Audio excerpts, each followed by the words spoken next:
The latest South African Police Services crime statistics, nationwide 221 gang-related murders between July and September 2024, 177 were in the Western Cape.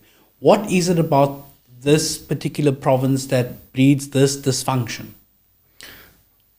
So I think it's important. I think part of the problem with how these things are seen is that they're just a policing issue. Crime is a policing issue, but safety is not just a policing issue. It speaks to the underdevelopment, it speaks to the unemployment, it speaks to the level of poverty and inequality in a city and province, cities such as Cape Town and province such as the Western Cape.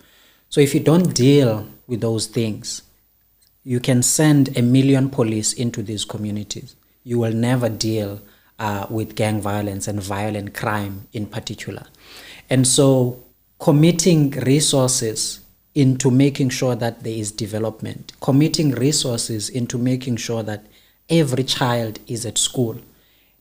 And instead, what the Western Cape provincial government under Alan Winde did is to take money away that would have gone to education, to make sure that young kids in black and colored communities are not easily attracted to gangs because they are restless. If you are in school, amount of time takes you away from being co-opted into gangs. And we need to look into these issues in that broad sense.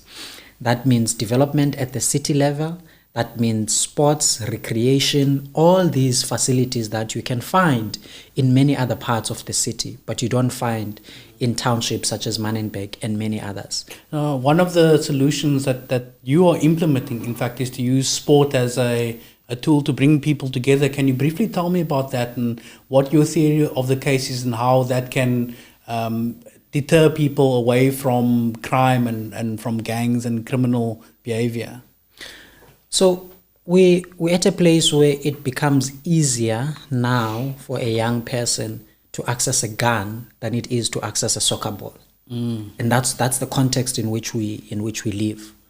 And part of the work that we do through sport with the soccer team called Role Models FC is how do we develop positive role models in our communities. And it's not just soccer. It cannot just be soccer because there's many talents that young people have. We have a cricket stadium in Khayelitsha that's underutilized because there are no proper resources. There's no people who go there and get people interested in cricket. So making sure that children are in school.